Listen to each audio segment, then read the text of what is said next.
Watch The Atheist Experience live Sundays at 4:30 p.m. Central. Visit tiny.cc/YTAXP and call into the show at 512-991-9242 or connect to the show online at tiny.cc/callaxp. It's time to get sexy on Secular Sexuality.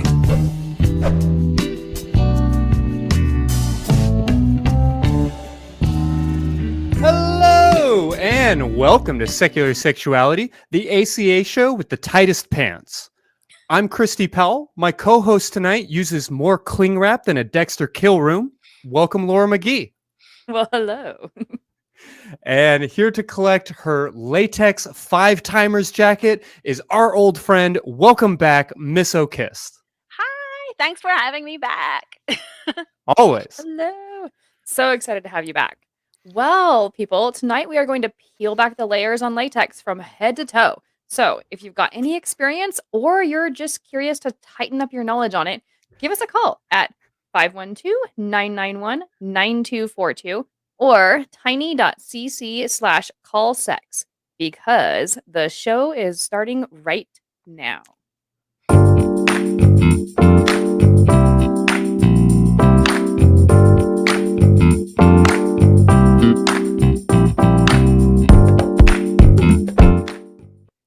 All right. Well, we are starting this week the way we do every week with what's turning us on this week.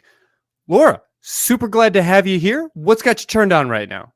Super glad to be here. And what's turning me on right now is candles. I adore candles of every kind. So mostly it's about the ambiance, the lighting, the romance, the relaxation. But candles have other uses too. And one of them might be melting for some pleasure play or whatever your fancy might be. I was even talking to a friend before the show, and he said anything can be a dildo if you're brave enough. So I'm not that brave, but when it comes to candles, I mean, if that's your thing, have fun. Laura's comments do not represent the ACA or any other medical opinion on what you should or should not put inside of your orifices. I'm invited to be on SecX. Be careful, be mindful, be playful, have fun. Yeah. Safe, sane, and consensual. Miss O'Kissed, what's got you turned on right now? I got back on the stage doing burlesque for the first time since the pandemic started. So it's been over 2 years. That was exciting. With the cherry stem. So that was last weekend. It was pretty awesome. Yeah, I heard it was a great show. Congratulations. I have certainly missed the incredibly vibrant not just burlesque, but like stage performance community that we have here in Austin. I mean, we are the Third Coast. Like, this is our bread and butter. And now we've got South by coming back. We've got our, a significant drop in our COVID cases. And dare I say it, like something vaguely resembling hope, despite everything else you see in the news. Don't interrogate that thought. Just enjoy it. All right. With that, let's jump into to this week's episode, which I'm going to go ahead and acknowledge is a little bit different for me. The truth is, every week my kiddo asks me, "So what are you doing on your show this week? Who are you talking to this week? Who are you interviewing this week?" And I always try to find some sort of way to be honest and straightforward and sex positive, but also age appropriate. And I'll usually say something like, "Oh, we're going to talk about labels," or "Oh, we're going to talk about how hard it can be to be trans sometimes," or, things like that. And I'll be honest, this week I drew a complete blank. It is difficult to explain to a 13-year-old what rubberism is. So latex, PVC, rubberist, Miss O'Kissed, what the hell are we actually talking about tonight? So we're talking about, I guess, like latex fetish, and maybe some adjacent ones like, PVC, plastic, and things like that. And like a rubberist are people who have a fondness and enthusiasm for mostly garments, but not necessarily items made out of rubber like latex. So that can be, clothing. Some people, have it like maybe latex sheets or bondage gear. But it can be like pretty PG-13. Like Yeah, no for some doubt. people, it's just like a sensory thing. So there's a lot of reasons to get into it. Some of them are, PG. Some of them are not. Well, so you have a background in fashion and design, right? So Right. so tell us about your professional work in this space. Wow. Yeah. I actually got into clothing design by accident originally. Because I am, not that you can tell from this, really short. I am 5 foot nothing, and I did not reach that statuesque height until I was about 19. So nothing fit. Mm. And I started making my own clothes because of that. And I ended up making latex clothing a lot later than when I first tried to get started in it, because in the 90s, it was really, really hard to do. um, but yeah, so I've been designing clothing since I moved to America in 2002. And Mm-hmm. it kind of grew from there. And I've been doing custom costuming and fetish wear for a good few years now, probably last 8 years, give or take. Yeah, beautiful. Well, I know that this is a big question, but as you can or as you like, what can you tell us about the history of latex clothing? It is a lot longer than people think. Like a lot Sure. of people think about it as like a really modern thing. But it actually got started in the 1800s with the first rubber Macintosh, which was where a very clever guy, I guess, discovered that if you cover fabric in rubber, it becomes more waterproof. And that was the selling point originally. But a lot of people started wearing it and going, I like this protection from the rain, but I also like this regardless of the rain. And from there on, like the early rubber garments, from what I gather or have read, were kind of stinky and did not hold their texture well. But people were like, well, it's good, and we like this. So it kind of grew from there. Like the history of latex, it seems to start off very practical, and then people buy these practical items and we're like, ooh, I like this. So we have like the Macintosh Society was like dedicated to those rubber coats. That was, I think it might be or it's one of the oldest fetish societies that were organized in England, at least, or Britain. Mhm. People were writing really enthusiastic letters to bawdy magazines like London Life in like the 1920s about it. And it kind of stayed around there, like rainwear, for a while until like I want to say like the 1950s. The first catsuit was created, a rubber one, and it was originally protective wear for bikers. I'm assuming that there was a fabric component there too, because I have put my hands through my latex more times than I would care to admit on screen. And again, people were like, maybe this protects me when I'm on my bike, but well, I kind of like it, and maybe I want to wear this at home. And it was being sold to people at home. And I want to say like maybe Barbarella, and definitely the spy show, The Avengers, which I actually watched with my dad as a kid. Not the first time around, but it had like Emma Peel, and she had it was like I think it was like a pleather catsuit, but it was like Mhm. based on this like original one that was by a guy called John Sutcliffe, not Peter Sutcliffe. He was a murderer. Yes, John Sutcliffe. So that was on the screen, and everyone was like, I like this lady in this tight, shiny outing. And it This kind of became, works for me. and that's kind of where it like took the jump from like practical and into like that kind of like imagination point. Because Mhm. with like the latex, some people get really into it for a sensory reason. Sometimes it's there's a lot of cultural like baggage that's gotten tied up in there too. Like people will associate it with like BDSM, especially like dominatrixes and things like that. And I think a lot of the reason like it started getting into that kind of part of our brains was, through things like M appeal, kicking ass in that like shiny catsuit, or later, I think, who doesn't remember the Batman or That's where my Uh-huh. mind Yeah. goes. Yeah, Lee Merriweather back in like 65 or so. I mean, Right. these things are getting fetishized pretty quickly, which was kind of, to me, the most interesting part of all of this is just how quickly we went from, hey, this seems like a good idea, might be useful to keep people from getting wet, and then somebody else went, but you know what else it does? Like Make it almost lighter. Keep you from immediately. getting wet. Yeah.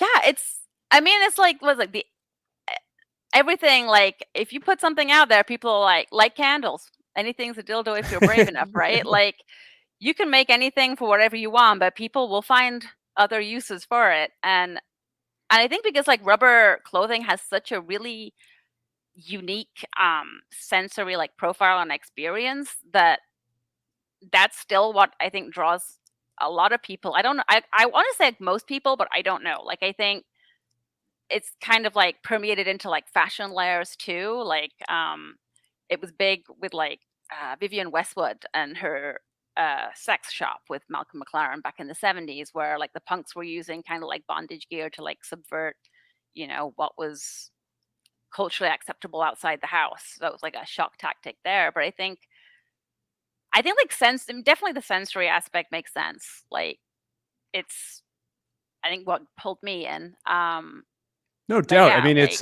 it's confining. It's shiny. The colors that you're able to capture are wow. vivid in a Oh, way yeah. that you don't get with cotton or linen or things like that. Absolutely.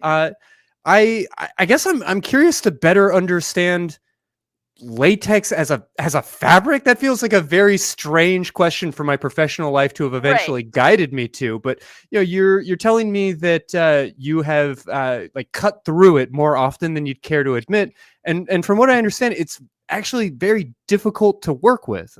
What are the limitations? Like, is there something appealing about that challenge? Like, what would Yes. folks who don't know how to sew shit need to understand about what we're talking about here? I mean, it's like, yeah, we use it like a fabric, I guess, but obviously it's not a fabric. And it's not even sewn. I think like historically, maybe it has been, when it was over fabrics, as like a treatment, but it's glued down. So it's a lot of finagling. It's like a little bit chemistry, a little bit engineering, a little bit fashion, and then eventually out And comes a lot like of a it garment. sex.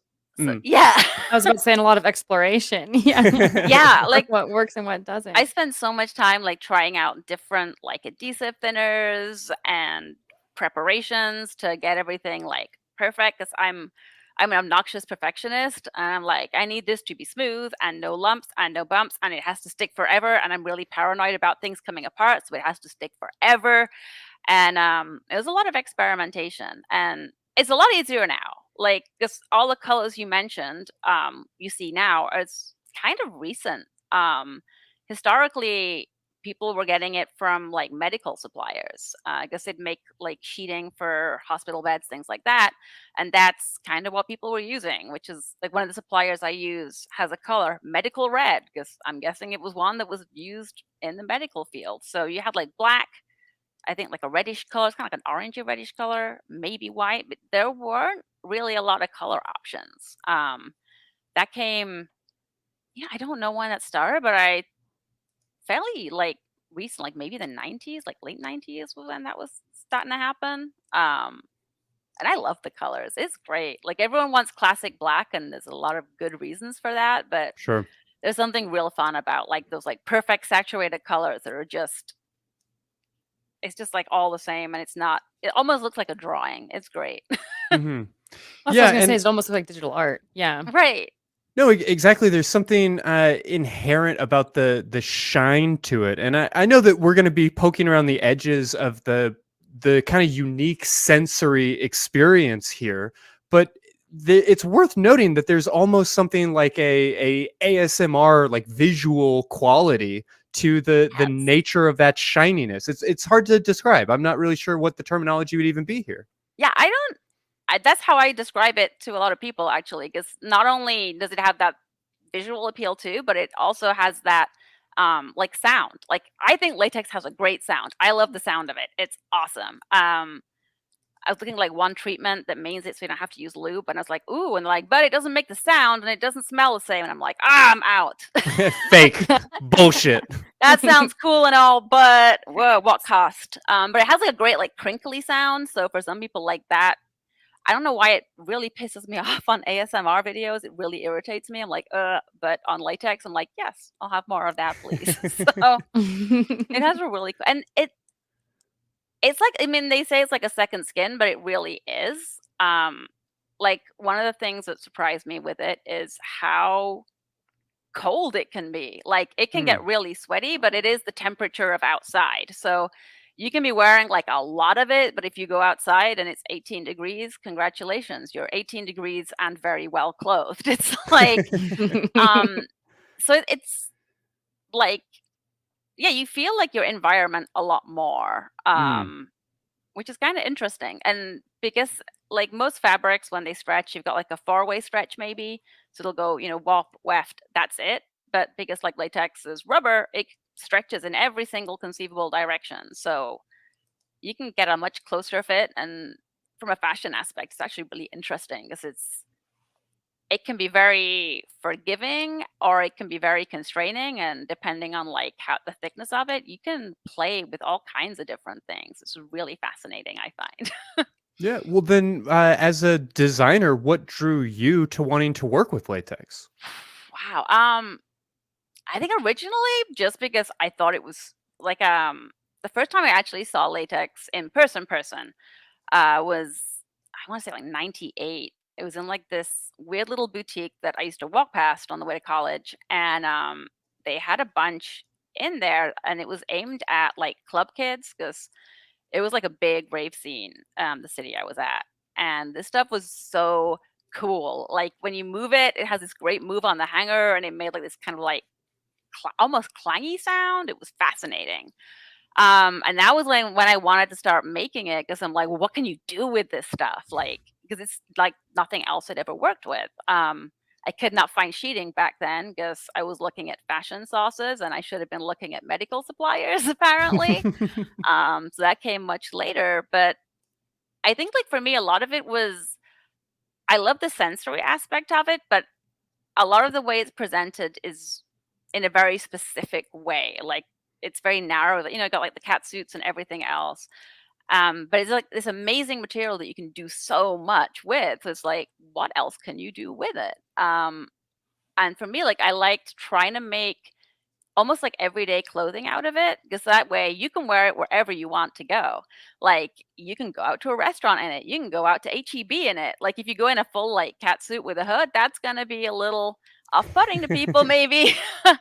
But that's them. But like, if you've got like, so I was making like street clothes out of it for a while, because then I could wear it wherever, and it was really interesting to try and come up with a different look that hadn't been done before, and that I kind of felt might be more accessible. Because one thing I've learned about like fashion in general, but definitely latex, is a lot of people are real interested in it, but then really put off, I think, because they don't see themselves in it. Like, if you look at a lot of the editorials and everything else, like, it's a very specific body type wearing a very specific kind of garment, and if you don't fit that exact body type, it's like, I can't wear latex because I don't have flat abs and fake boobs, for example. And the fact is, like, if you can wear clothes that you think make you look good, you can wear latex because you can make the clothes that you think make you look good out of rubber. Like, I think that was like one thing that I found really interesting to try and do, to make it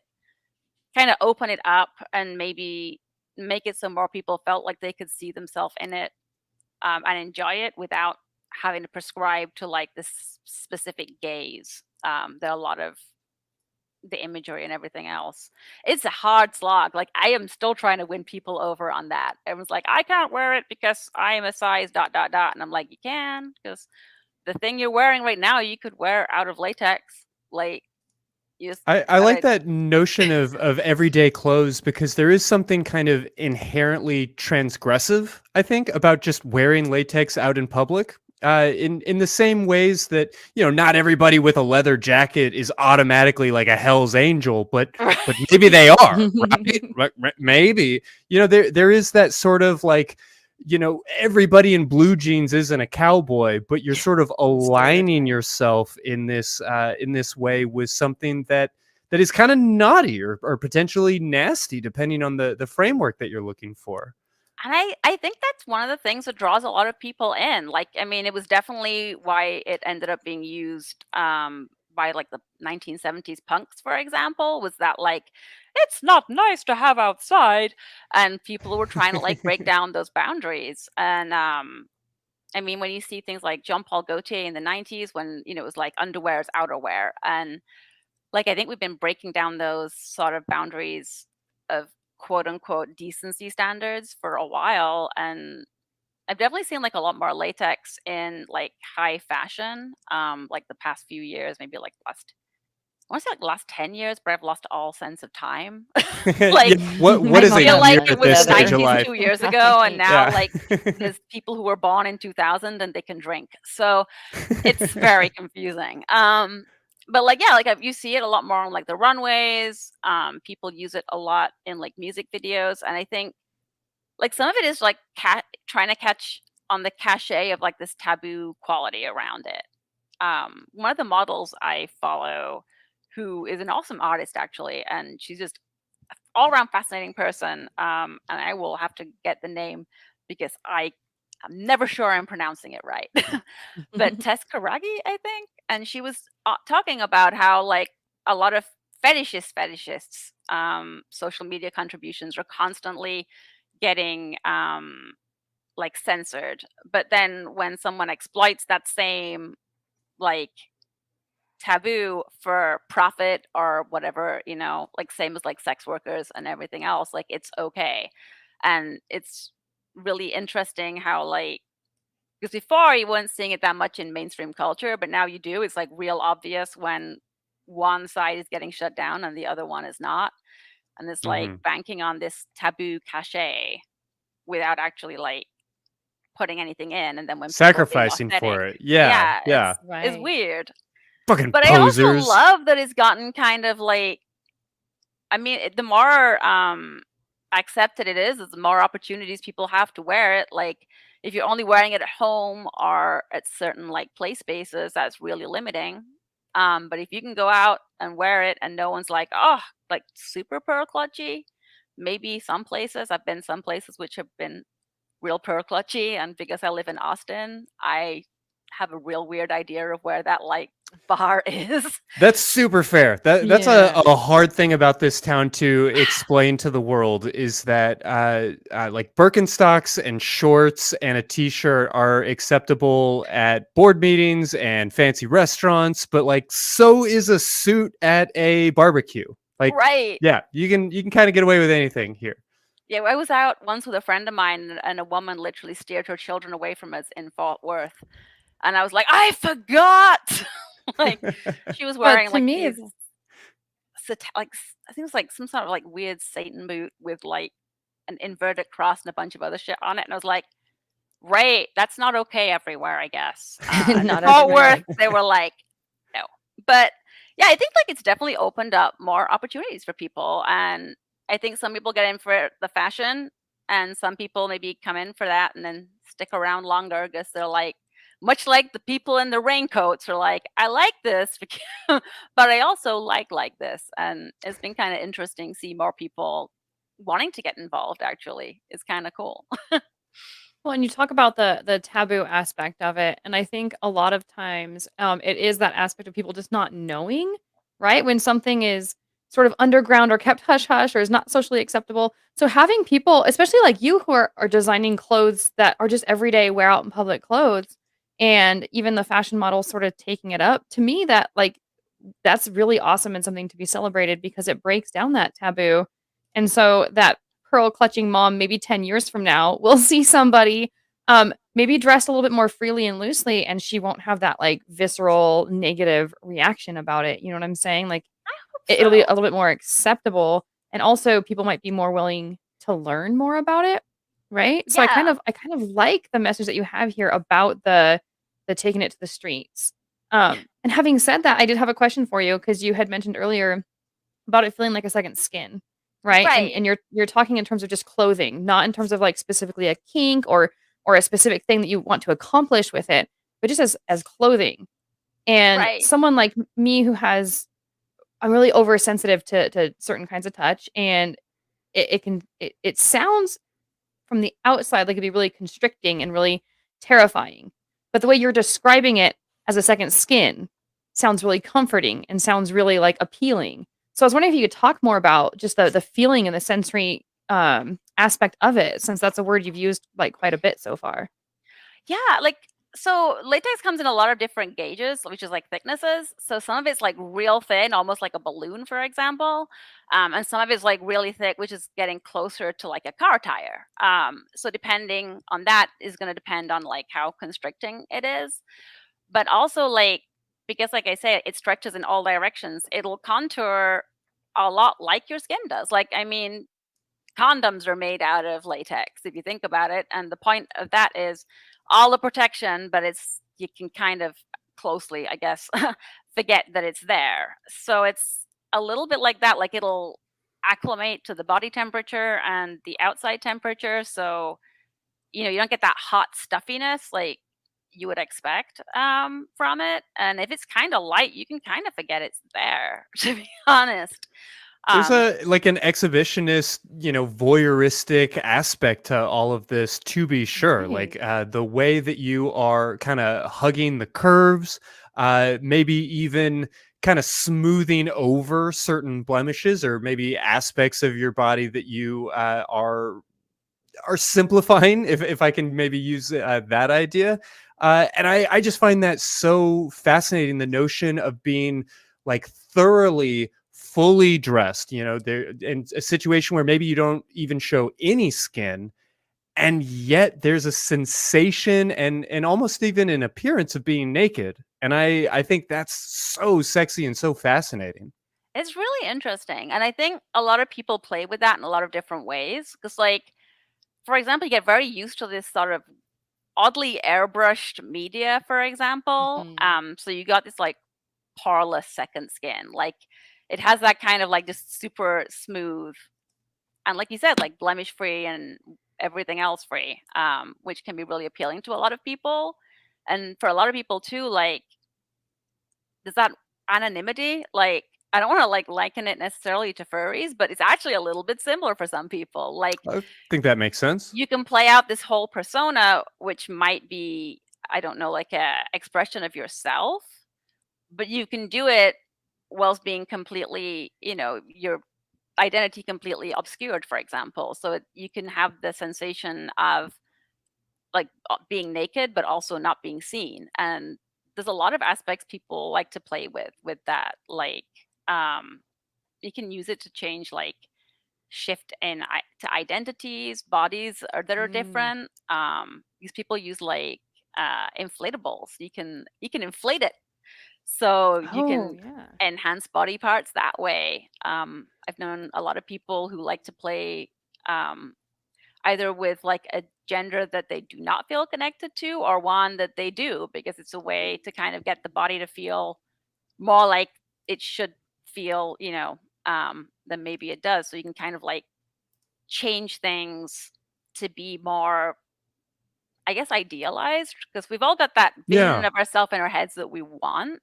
And then there's a reality, like, we're all weird, dimply, fuzzy creatures. What's But interesting is as you were talking, I was thinking the opposite. Like you could actually highlight parts of your body that a lot of people tend to not idealize. Like yeah, I'm a little bit chubbier and I'm not always okay with that because the kind of ideal of beauty is that like what you were saying, the six pack and the right. fake boobs, right?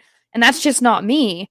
So, one of the things that I think could be so empowering about what you're saying is the idea that you could do exactly the opposite. I could Yeah. highlight my belly and say, "Yeah, this is my belly. This is who I am," and make it a really sexy thing. And actually, like, I think latex works really well with, like, I'm a squishy person. um, very much. And like because of the way like pressure and stuff like works on it. Like I haven't got my PVC on at the moment because latex and cat hair can't really see it. But you press on it and it like dimples and you get the light. So you can kind of play with that like texture of like, I guess, the flesh underneath. And it can be really interesting to do that in a way where it's like celebrated and visually or tactilely interesting. And it doesn't come with that same kind of like vulnerability and exposure, I guess, for want of a better word, because it's there, but it's also hidden. And it's like this really interesting dichotomy between being exposed and being completely concealed, for example. And you can do both at the exact same time.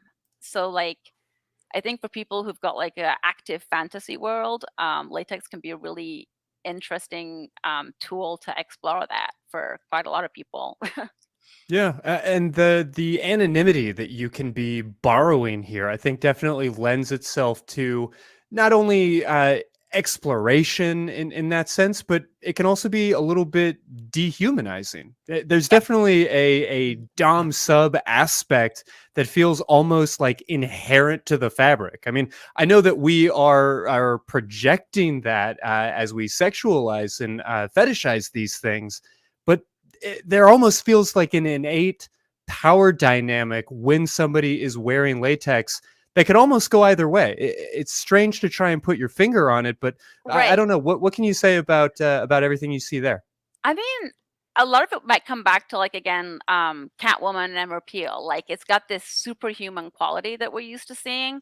So if you go like with that angle, you can get this kind of sense of like not just strength, but like superhuman strength and power with it. And it can be very commanding with the silhouettes that way. But also it can be used for like bondage, and also, you know, that naked feeling can be very vulnerable and scary for people. So you can use it to kind of exploit that.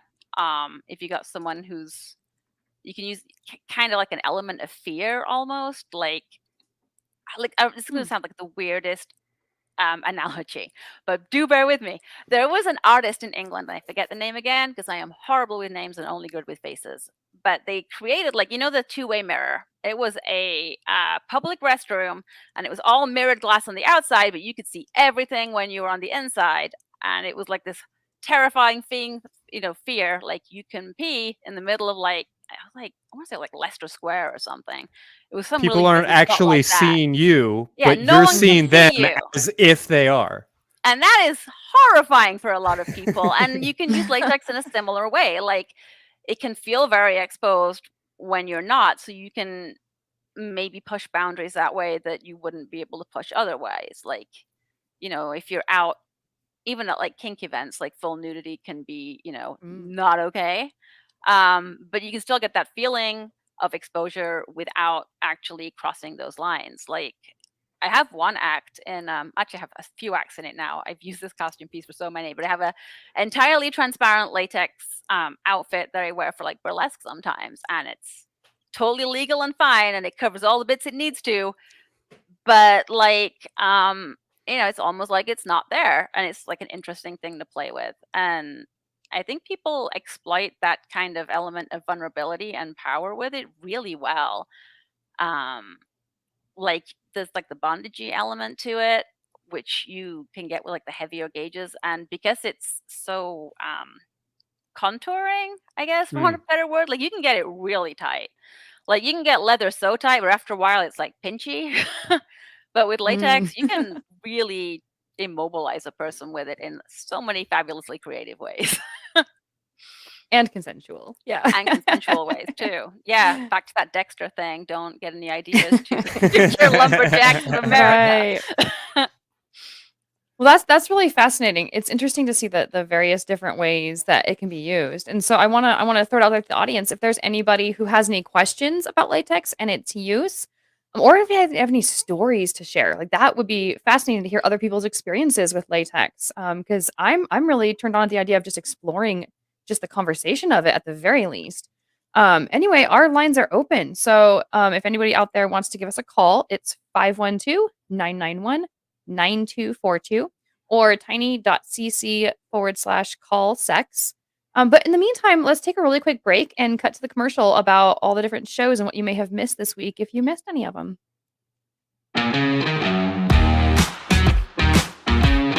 The greatest sign of like a success or happiness in your marriage is whether or not you would feel comfortable expressing to your partner, you know, a finger in my butt would actually be great right now.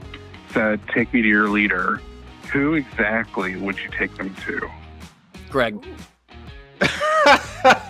But wait, you have to explain who Greg is for people who don't know. Well, to me, he's God, but... Right. Greg's our executive producer. Yeah. A local authority shall not intentionally promote homosexuality or publish material with the intention of promoting homosexuality, or promote the teaching in any maintained school of the acceptability of homosexuality as a pretend family relationship.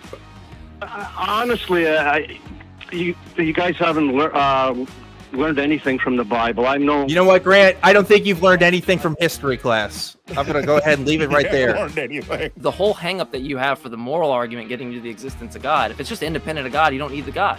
You have it's something that's sovereign over God. You wouldn't require that. You just have kind of like this hangnail for no reason that you need to clip off.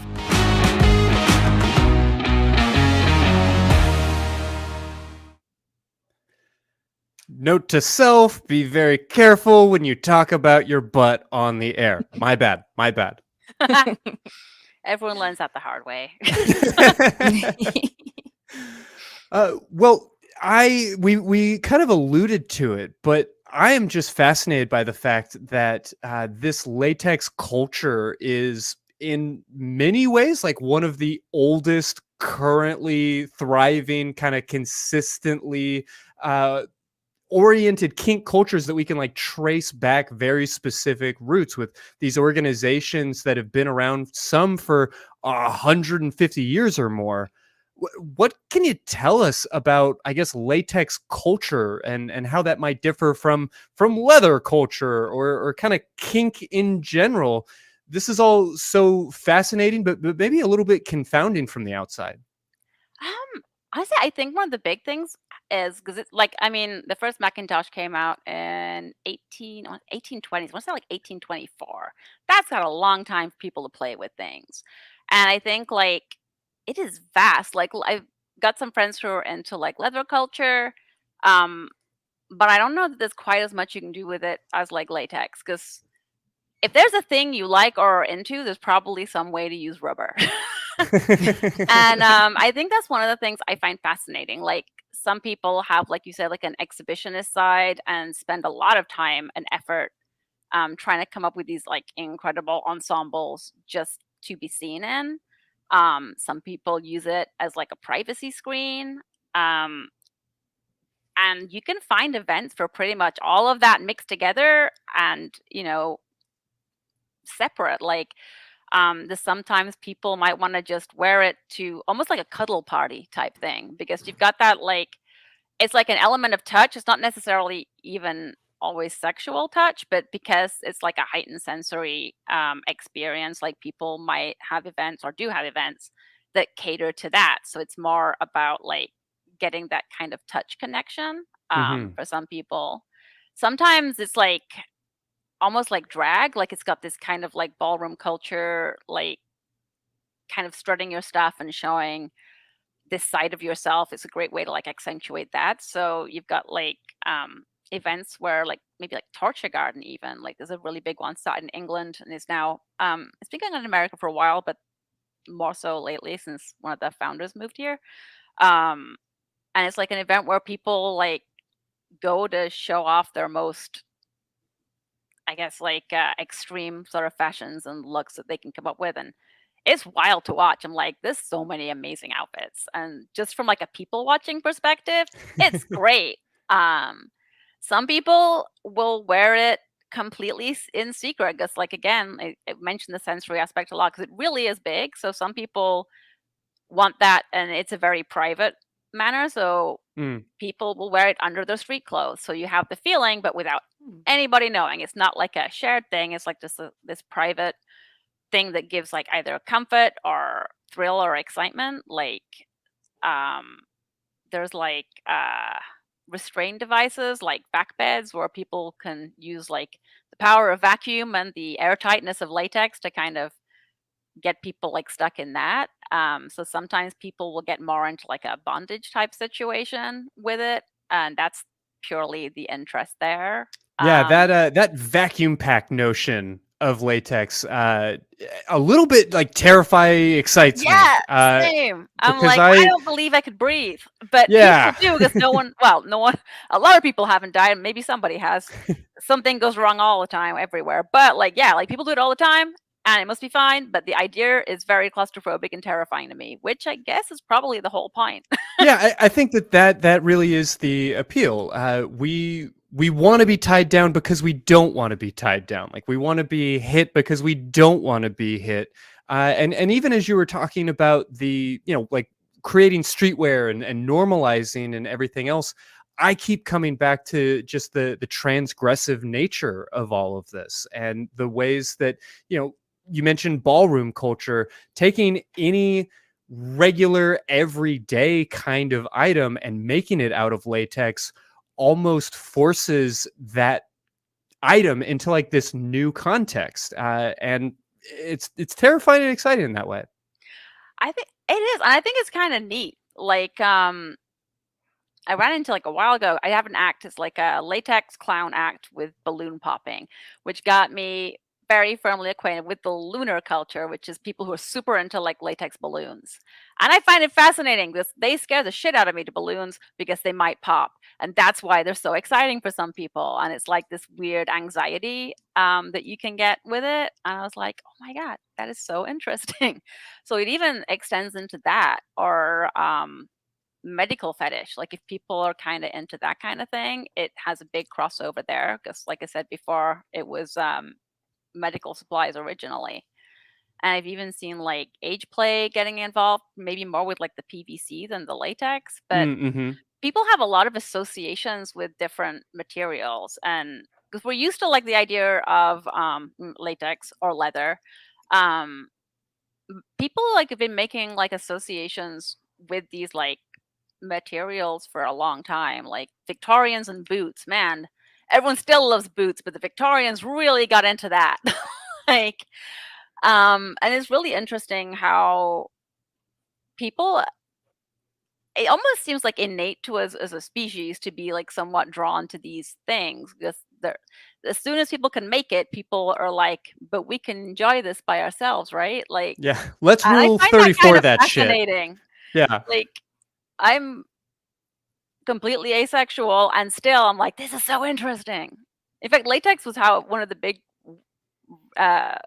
means where I was able to totally figure that out. Like I was wearing it and someone was like, well, we could involve that and stuff with, like, would you like, I'm like, ooh, the idea of involving somebody else with this, it sounds terrible. And I was like, oh.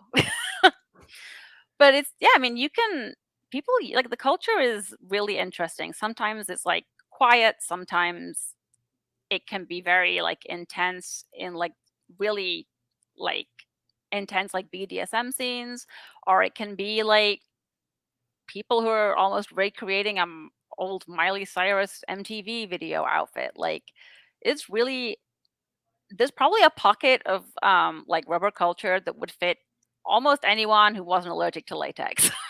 Yeah, no, that's fair to say. It is really pervasive, and I think that that's because you can take just about anything and then sort of code it in this kinky way. Like you Right. mentioned, like age play and things along those lines. You can take any everyday item, and it's like all of a sudden you've made it into the kinky like fetish version of that item. And it's just this like very interesting way of coding things. Like there's like one designer I've seen make latex hijab, which was fascinating. And Yeah, that's provocative. and like yeah, like it's like very conservative clothing that they make, and I do myself sometimes. And as soon as it's out of rubber, it's like no longer like super conservative, despite say the cut and pattern design and everything else being identical to if it was made out of cotton. And like Yeah. this one thing shifts the narrative so completely, which is There's really almost sort of a like 1950s normcore in latex type of aesthetic that I think we're all familiar with that really plays with that same idea. I don't mean to keep repeating myself, but I think it's just fascinating that you can sort of nasty up any everyday item by putting a little bit of a glossy sheen and sort of like a sound to it. right? Like, absolutely. Like, in fact, if you think about, I think about vintage like fetish illustrations, like John Willie, for example, and Carlo. There's lots of like really tight, really shiny like drawings in the illustrations, even before we had the means to necessarily recreate it. So people were dreaming it up before we had the means to actually make it happen, which I find really interesting. It was like almost like it was something that like was looked for to happen, and then when it did, it was like it was this like perfect meeting of worlds. And I find it really interesting because you'll see like what looks like super shiny kind of latexy outfits in like illustrations from the 30s, and it wasn't really that stretchy or shiny back then, but in people's minds they were trying to get it there already. They're stylizing it. Yeah. So I'm just gonna jump in really quick because you had mentioned a minute ago latex allergies, and it was almost in passing, but it just so happens we have a caller on the line who wants to ask questions along those lines. So I want to take a moment, to get one of our callers up on the line. Tanjil, she wanted to talk about latex allergies. So Tanjil, thank you for calling. Hi, everybody. Hi, everyone. How are you? Great to hear from you. What's on your mind tonight? Well, sorry, just before I do, anyone who hasn't seen Miss O'Kiss's latex outfits, you must go and see them on her Facebook page. They are incredible, gorgeous, and colourful. I really do want to know how you wash them. Getting back to allergies, that's a really big thing, and you won't always know that you're allergic to them. I found out the hard way that I had an allergy to latex with an unfortunate incident with a sex toy. We won't go into detail. But you really do need to test because it can be quite severe. And funnily enough, if you are allergic to avocado, you're likely to also be allergic to latex. They seem to go hand in hand. So I do have a mild... That like a rubber tree family type of thing? Help me out. I don't know what the connection is. I just know that that's generally goes hand in hand, and that certainly proved true for me. So if you're looking at playing with latex, really do some good tests, like have some latex around your wrist or some part of your body for an extended period of time so that it's not your entire body. Before you put on the catsuit. Got it. Yes. Yeah. I had a photographer once come to one of my fashion shows, and she knew what she was doing, and this was a choice that she made, and she's an amazing photographer, super allergic to latex. And one of my models was a good friend of hers, and immediately like hugged her, and I saw her like weeks after, and it was still like I was like, it's like poison ivy that moves. Why are you here? There are ways like for people who are allergic to it to work around it. One thing I would never advocate trying things like, going like full whole hog with it, without like doing a lot of research first. But like there's a technique called chlorination where it's run through chlorine, which changes the molecular structure of the outside of the latex. So it's no longer like whatever the protein is that creates the allergic reaction is like no longer on the surface. So people who are allergic to it, who are really into it, have been able to use that as a way around it. I'm a big advocate of PVC. Sometimes PVC gets a bad rep, and I think it's mostly snobbery, if I'm honest. Because like really good PVC clothing is incredible, and you can get a lot of, it's a different like sensory profile, sure, but it's still interesting, and I think people discount it a lot because sometimes it's seen as like the cheaper sister because it's easier to produce, so it does have a lower price point, but it's also really awesome. And if you're not allergic to it, fucking A. And it's also the worry, Does it have like the same stretch though? this is PVC that I'm wearing today, and if you get like a really good one that's like far away stretch, I can never remember where the camera works. There we go. It's super duper stretchy still. And wow. Yeah, I've done like I recommend it to a lot of people who want to do performance stuff because people would want to do latex and pole, and latex and pole can work, but it's also not a very comfortable companionship.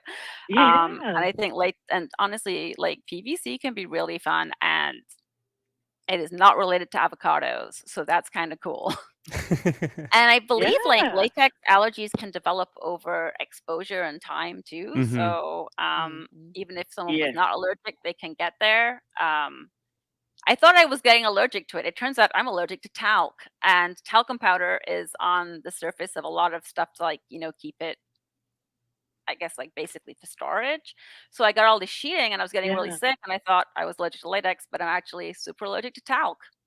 And I was like, oh shit. 'Cause I'm always like, my time will come, because if I've used it so much, I've touched it so much, I'm like, one day will this happen to me? But yeah, like I think like definitely it's like anything, do a spot test. Like I know they say that when you dye your hair or buy a new skin treatment, and nobody ever really does, but like everybody wishes they did when it was wrong. So I just caught a flash of my own obituary in my head. Local atheist extremist YouTuber dies in latex accident. Full body latex accident. And I've also had the experience of people becoming extremely claustrophobic after being put in a catsuit. And freaking out. So safe, sane, and consensual kids, always be careful with your kinks. I mean, even like allergies aside, I always recommend people start small, because I meet people that are like, I want to go full catsuit with a hood and everything. And I'm like, okay, but like maybe try it first. Because I've known people, like a friend of mine, one of their friends really wanted to live on a boat. So they quit their job, sold their house to go live on a boat. And then they got on the boat and they found they hated being on a boat.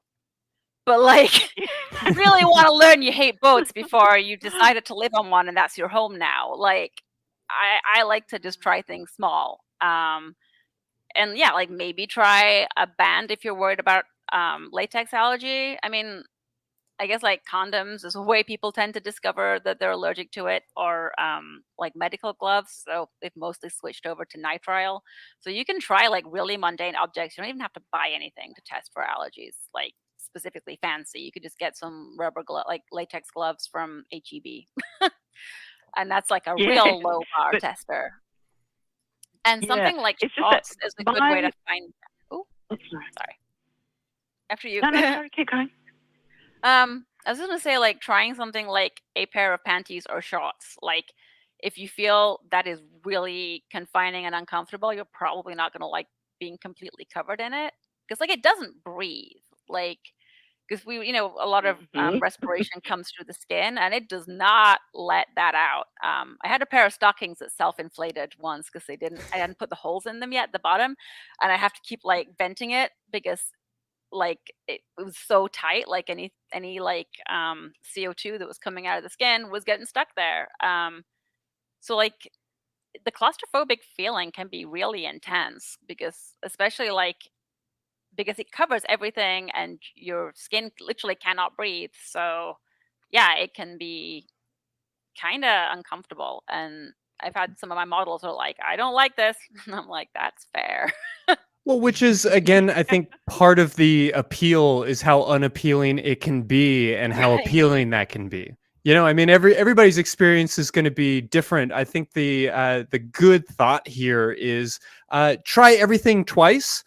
Right. Go into it like knowing that this first time is not going to be your last time, and so you don't have to go whole hog. You don't like your first pair of like PVC or latex gloves does not need to be the end all and be all of your journey. You don't have to buy the whole catsuit today. Right. And I wouldn't. They're very expensive. Yeah, that too. Yeah. Well, the other thing I just want to mention was I actually don't seem to have a reaction to latex on my skin. It's only on the mucous membranes.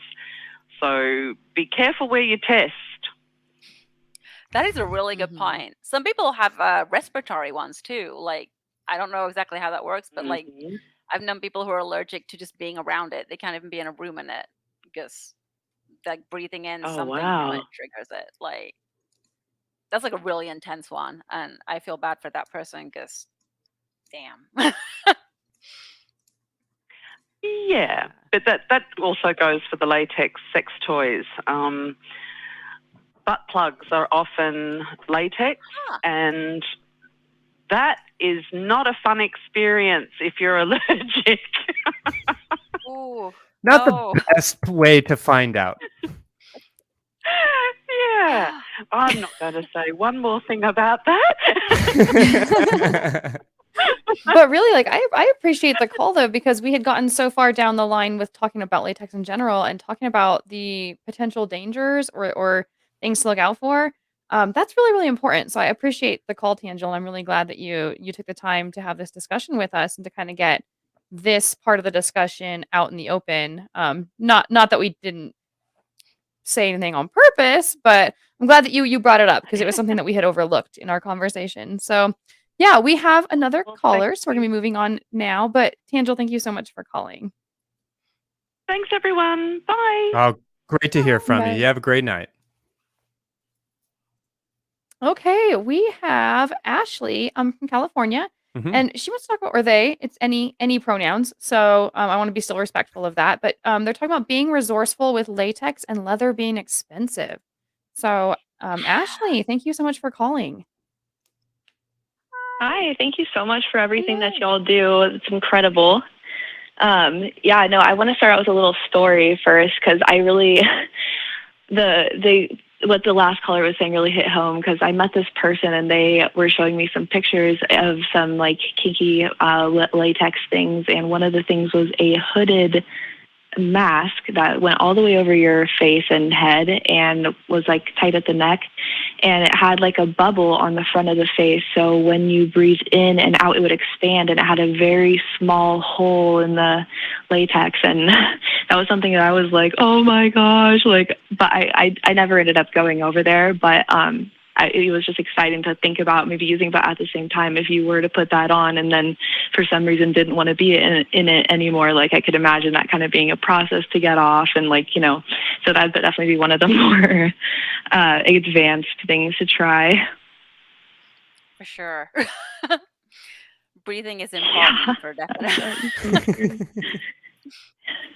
Oh yeah, but yeah, no, I wanted to like really talk about, because I mean, y'all talking about all these cool things of like latex and leather, and I'm like, oh, I love that, but oh my god, can I afford that? No. Like, first of all, I'm a student. Second of all, like, you know, I've been getting really into upcycling lately because, you know, with all this like climate change and fast fashion, all these things getting made, it's like, you know, I want to really live a life that, I mean, obviously it's not just about individuals, but, you know, recycling should be the last thing that happens. You know what I mean? So it's like, I wonder if you all, like, maybe as you were getting into this kind of stuff, you know, ever got into like making your own stuff, or even maybe not, you know, because it doesn't have to be like, I want to make like a cool, so I just saw this thing on TikTok. It's like you can crochet plastic bags together, and I thought it'd be so cool if I could make like a little harness out of that, you know, and like write like I'm trash on it or something like cool, you know? I love that. I seen someone who made like a whole outfit out of, you know, those IKEA bags, like the big kind of take it all home, like, I don't know why you make it. It's like a plasticky kind of mesh stuff. I saw someone make this amazing kind of like leather boy outfit out of an IKEA bag, and I was like, that is so genius. Yeah, But I love that. also, I will say on the environmental side, latex is compostable. Because it is a natural product, you can actually compost it, which is kind of cool. Yeah, and fully sustainable, long that you know, takes to break when down. ethically farmed. But I yeah, have to look it up now. I'm curious. We have like a citywide composting thing here, so they pick it up and they have like the industrial ones that break it down easier. But yeah, like PVC is around on the planet forever, but latex does eventually go back to the earth, which is a plus and a minus, because after a while, like people's beloved outfits will go back to the earth. Oh. But like making your own these days is not as hard as it used to be. Oh, sorry. If that was. Yeah, I wonder if there would be some more like, like there'd be some, maybe you could find something and like upcycle it, some kind of like cheap website or something to get it. It's just, everything, it's so expensive. I wonder if it's more on the manufacturing aspect of it and the shipping it out that's the issue rather than, getting rid of it. But like, so do all of you, like, have you ever had any experience, being poor, wanting to try out like new things and then having to be creative to kind of solve those issues? Yes. When I was a student who really wanted some latex clothing, and I could not, like, it can be expensive. I don't know that there's a lot of upcycling because it's a special to make product just for like these one kind of thing. So like there's different kinds of latex. I'm gonna get super info dumpy here maybe. There's like poured where people can like, you can take like, like liquid latex that you might get for special effects, for example. And people, it's not necessarily that exact stuff, but it's a similar thing, and you can like pour it over a surface and eventually it'll solidify into a sheet that way. But a lot of it's made by a specific process, like an industrial process in Malaysia. And I don't know the specifics of it, but it's like created for like the garment industry now. There's like a process where they leach out some of the proteins that cause the allergy to try and like limit the amount that will happen. And as a result, like different glues and adhesives are going to work with like the latex differently depending on how it was manufactured and treated. Like one of the difficulties for repairing latex clothing is the surface changes from like either the lube over time or if it's been chlorinated. So the adhesion doesn't work the same. It's like I want to say the surface, it's vulcanization, which is how it goes from being like a liquid to a rubber. And you kind of want to get the two to fuse together. Like, I mean, if you want to do like the crochet type thing, I could see that working. Like there's a drag performer, Marnie Scarlett, who I've seen make costumes out of latex gloves and like gluing those down. So you could probably even like knit or make a yarn out of strips of it if you could find it. Like eventually, like, latex clothing is no longer wearable. Like I put a fingernail through a stocking one time and had it basically explode like a balloon before I went on stage, and there was like no saving it. So there might be people like literally just throwing it away. I know some small creators will sell their bags of scrap. It's hard to get at the moment because of the supply chain issue, and that's really hit the latex kind of hard. But like, yeah, you will find people selling like the offcuts, and you won't be able to make like a full, like a big garment, but you could probably get really creative with those scraps. I use them for appliques and detail work. And sometimes even as like rubber bands in my workshop where I need them. I just take like my offcuts, tie it up, and use it that way. But like, it's definitely harder to get your hands on. Like, there is like MJ Trends have latex sheeting that's really inexpensive. It can be difficult to work with because I saw someone once say that like if you can get MJ Trends latex to glue well, you can glue literally anything. And that was kind of true, but it is not terribly expensive if you wanted to explore and just experiment. Like I think even Mood Fabric actually carry some latex now. And you can use the glues from like tire repair to do some like seaming and things like that. So if you wanted to try like the tire repair glue like slime from the auto shop, you can probably experiment with that, and maybe even I think you probably still get like medical grade sheeting for like bed sheets and things. I don't know if like the medical suppliers have like a lot of accessibility to the public, but that's like an element you could try. But like places like MJ Trends and Mood Fabrics have like some sheeting that's relatively inexpensive and easy to get hold of if the supplies are still coming in, because I was trying to get my supplies recently and the manufacturer I buy from was out, and then my like retail person that I got from was also out, and I was like, oh, I'm not getting any new latex anytime soon.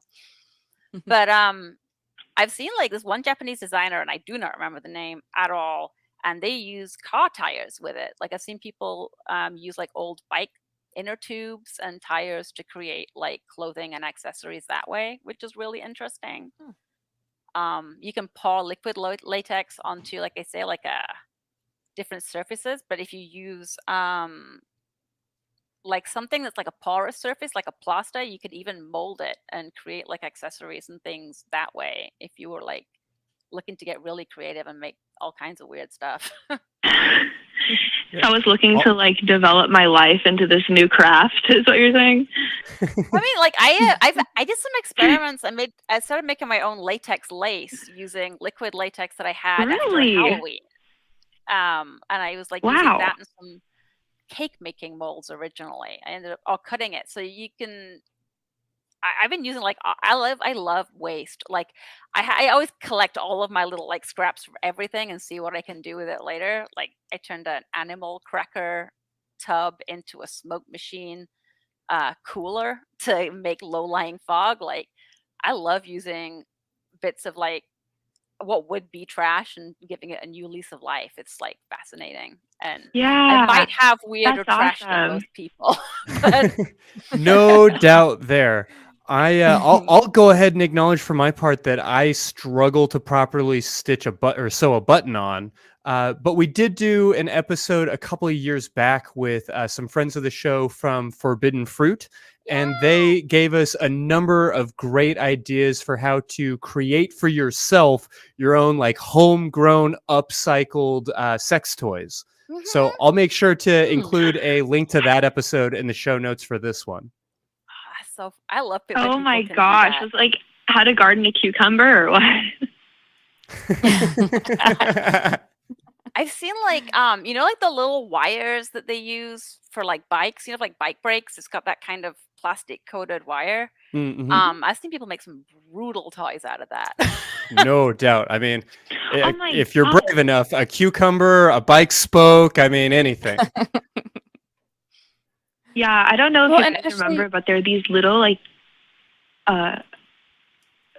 one second, sorry. I don't know if you guys know what this is, but it's like these little worms that have they're like a yarn, but they have like little googly eyes on them, and also like a string, like for a fishing line. Yeah.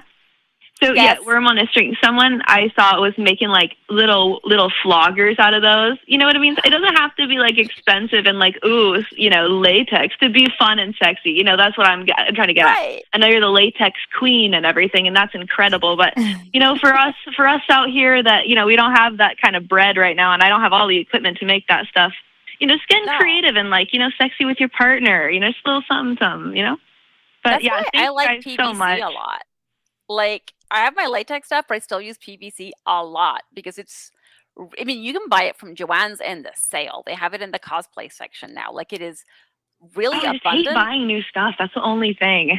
Well, you can even use like old raincoats, for example. That's awesome. There you go. That's cool. Yeah, from Goodwill or whatever. Thrift store. Or even like one thing. I haven't had a chance to play with it, but I had a pool inflatable that has died. And you can get glue for vinyl, and you can even glue stuff together that way. Like PVC is really easy to find because people like in the 80s at least, like clear umbrellas when they've died. That's like a good PVC you can use. I've even seen people do some pretty neat stuff with oilcloth, like the tablecloths that your grandma has. Like it's not stretchy, but you can make some real fun things out of that, and it's still got that kind of shiny, and it's a little bit more like the OG like Macintosh, like it's the fabric with like a waterproof coating.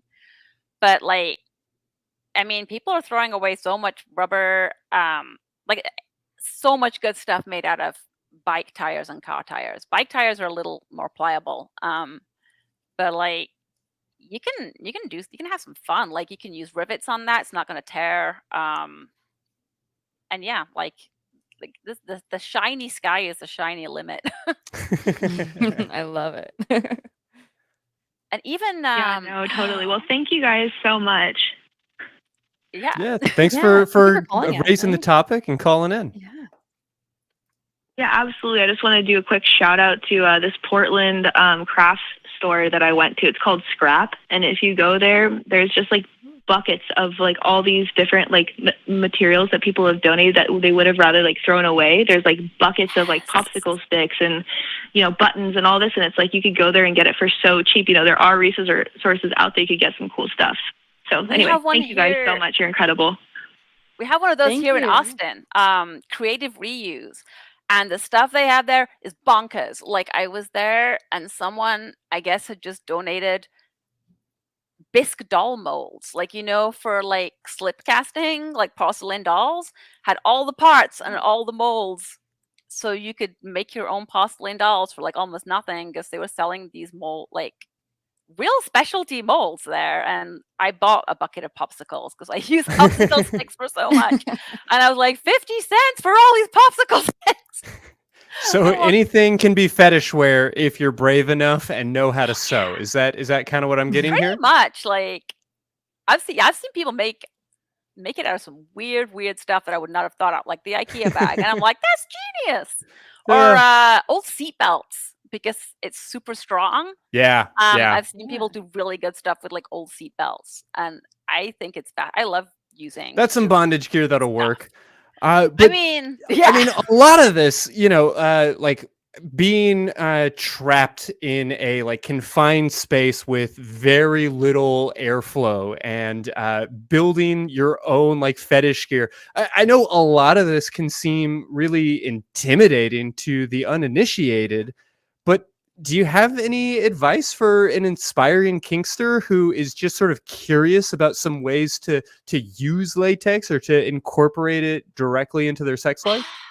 Like latex is one of those things that gets a little bit difficult because it is kind of a specialty product and requires like its own, techniques to use. But if people wanted to not, I always say don't buy an awful lot of stuff immediately. And I like separates.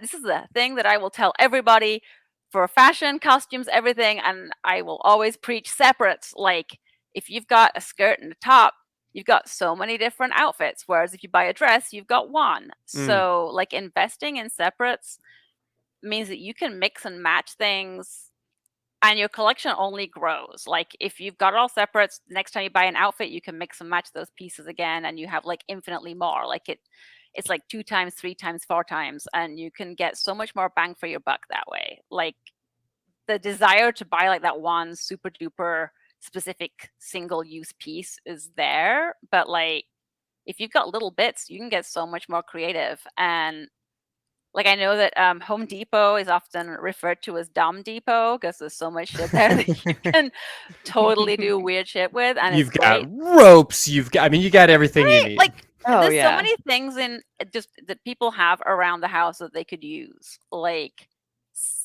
spatulas. You can go to town with a good spatula. And like I think, and finding just like really, I mean, most people historically, like I said, like fetish would come from everyday items. Like I know growing up, I used to really love raincoats. And then as I became an adult, I used to really love raincoats. And like you know. If you've got something around the house that might work, like if you can be creative, this whole community is dedicated to it. It's called pervertibles.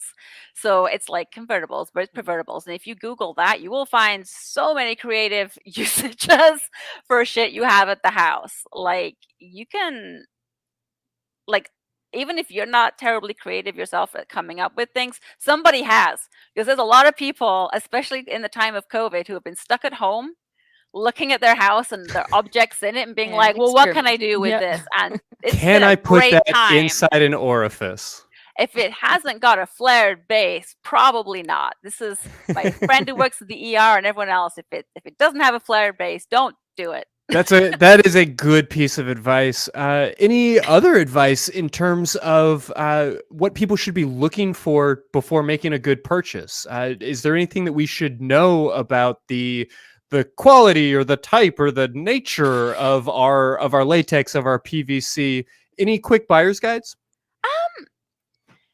I mean, PVC is easy to get hold of because, like, your local goth shop probably has it. Heck, there's even, like, I got a pair of really nice PVC leggings from Target one time, and I was sad when they finally died. They were one of my favorite pairs of pants.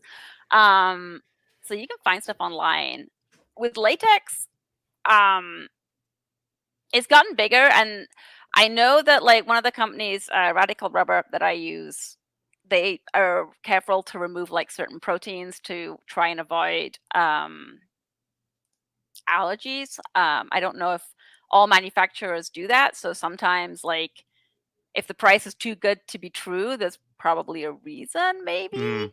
But it's something I've seen people have concerns about, but I haven't seen any stories where people have had actual bad outcomes.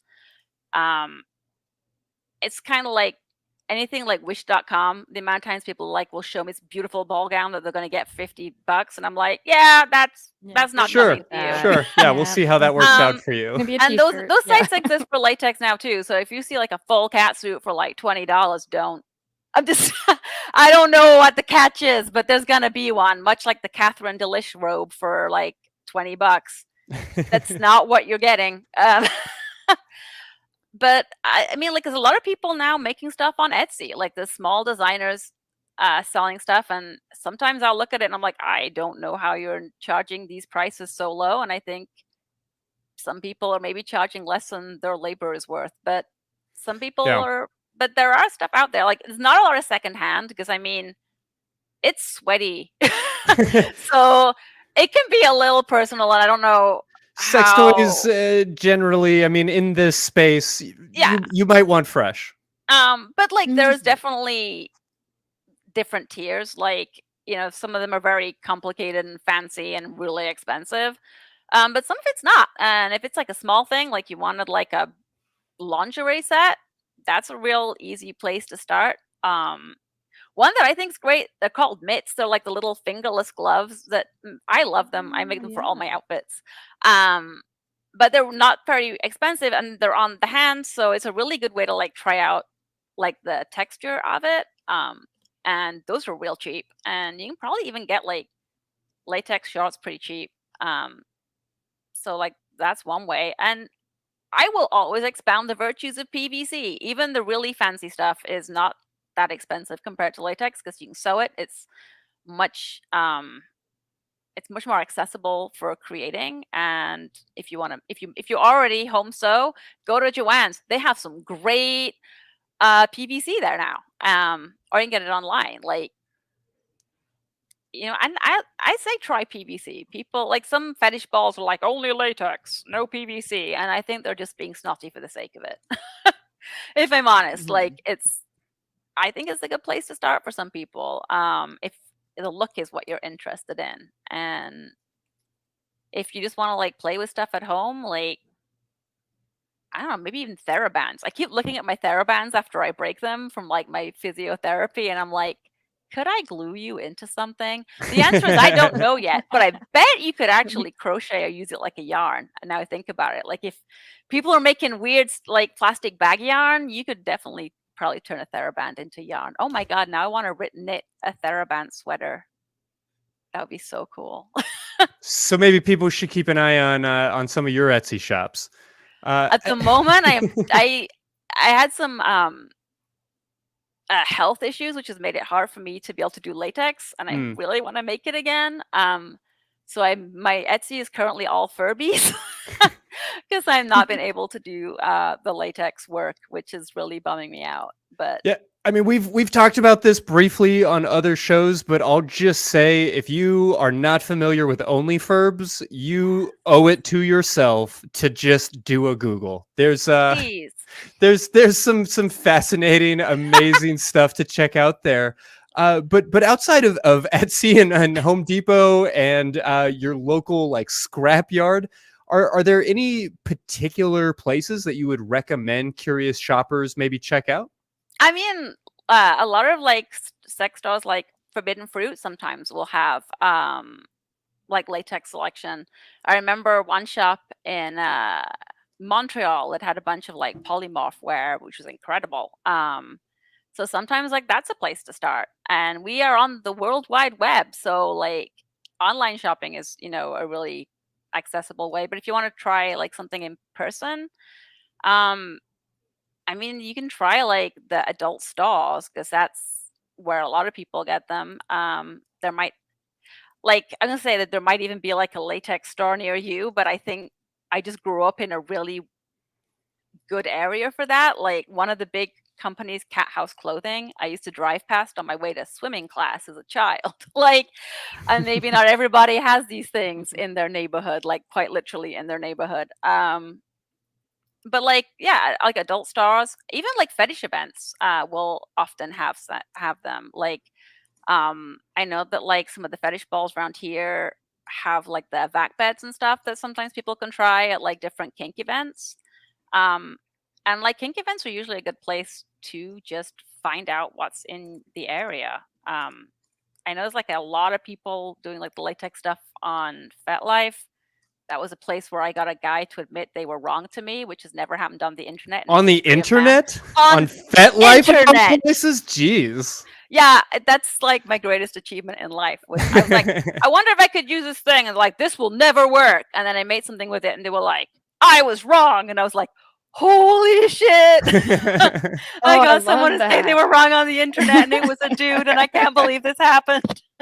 But yeah, there's a lot of people talking about stuff on there. A lot of like local groups, like kink groups and stuff.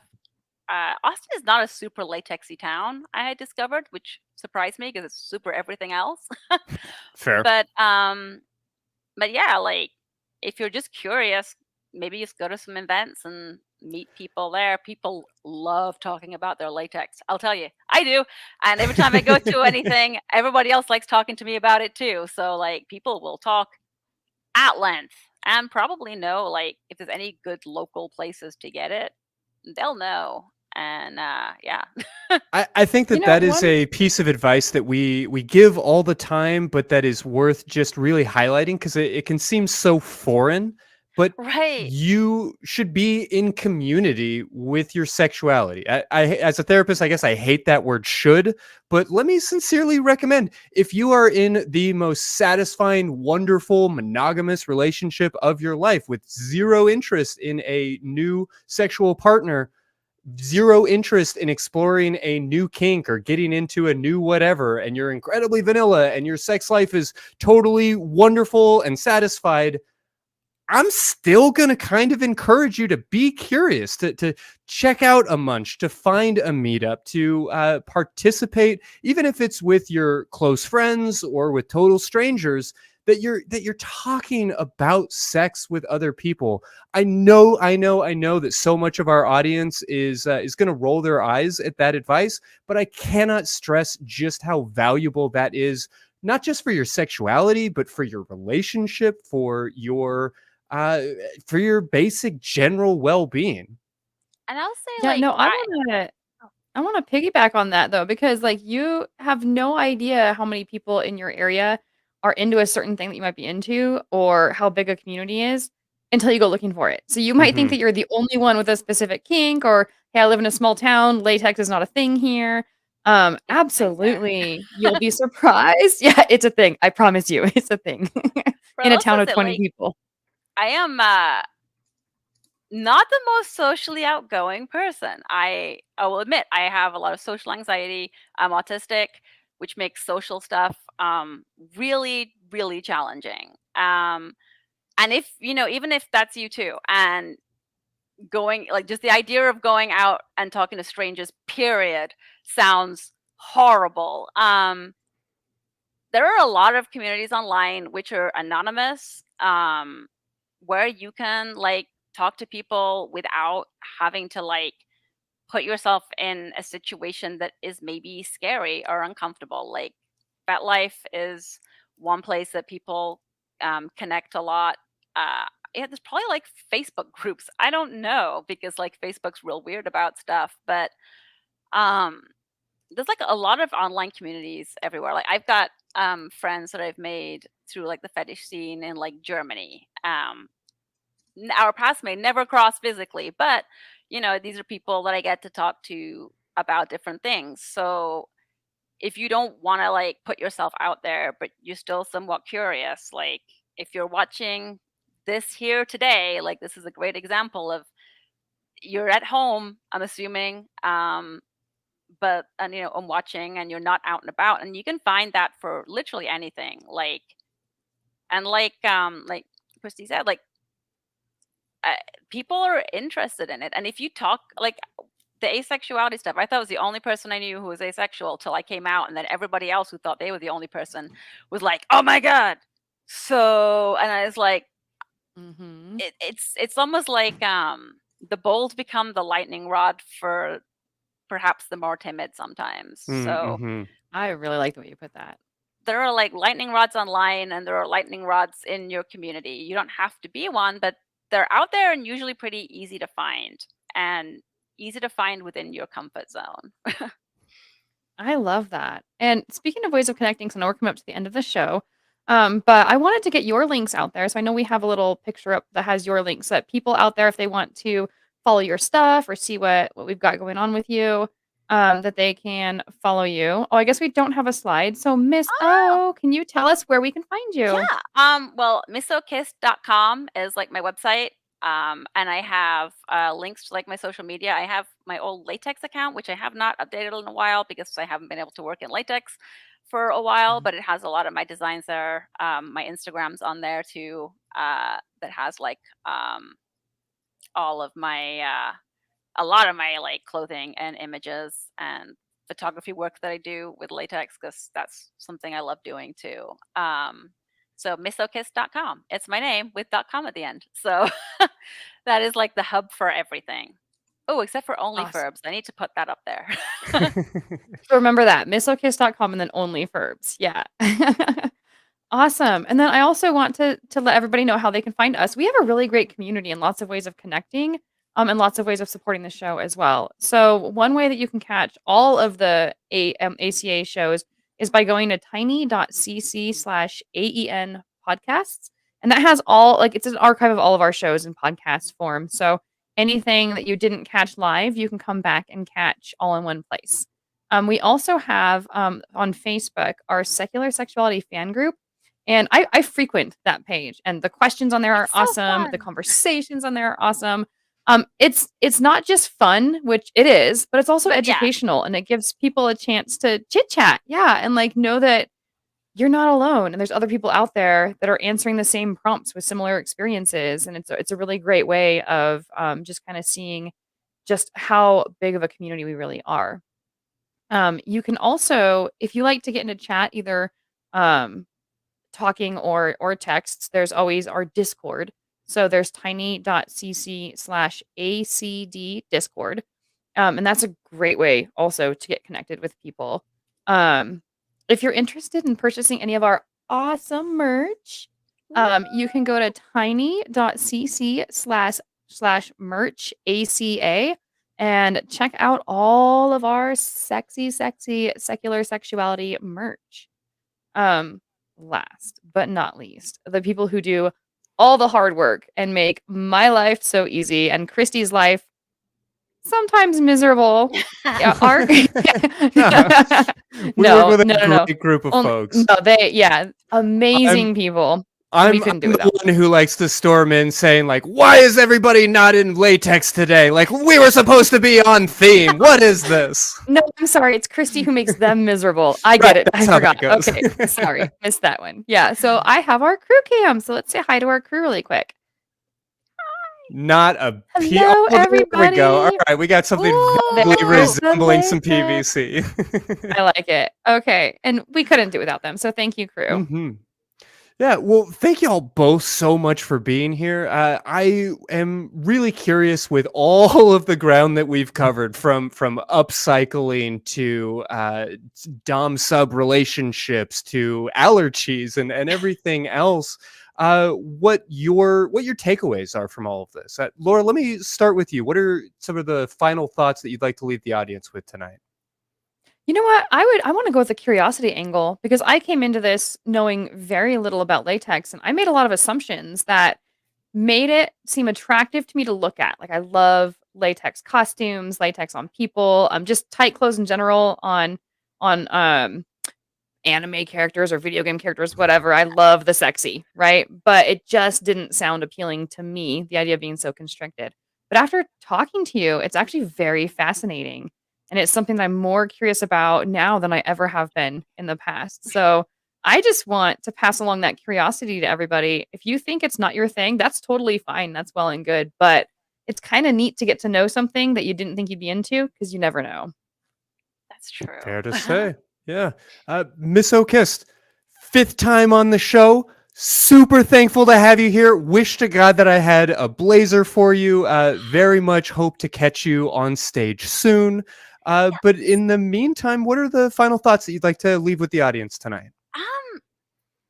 I would say that, like, if it's something you're curious about and you've never necessarily seen yourself in, sometimes it can be for personal, like, self-esteem or self-image issues, or even just not knowing where to start. I will say that it is significantly more accessible than you think it is.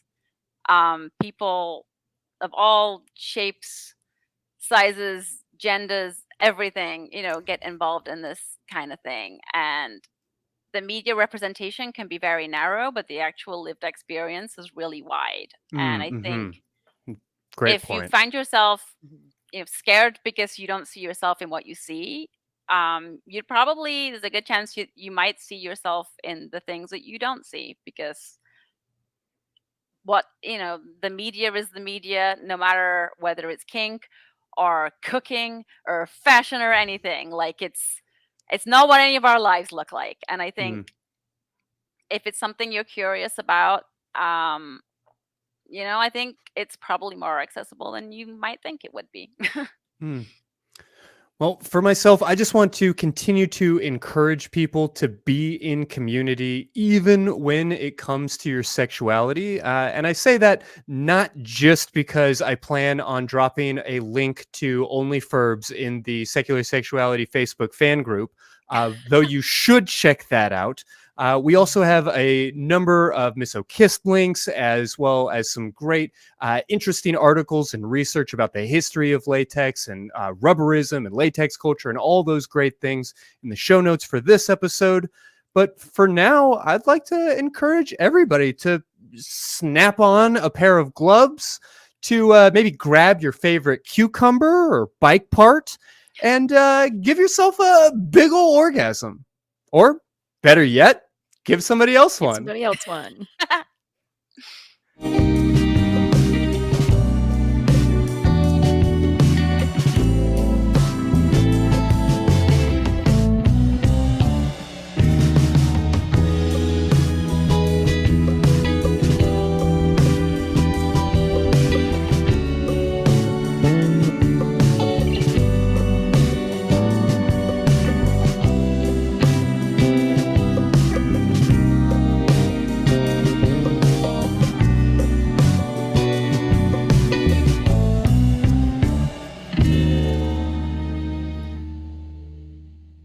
Watch Talk Heathen live Sundays at 1 p.m. Central. Visit tiny.cc/YTTH and call into the show at 512-991-9242, or connect to the show online at tiny.cc/callth.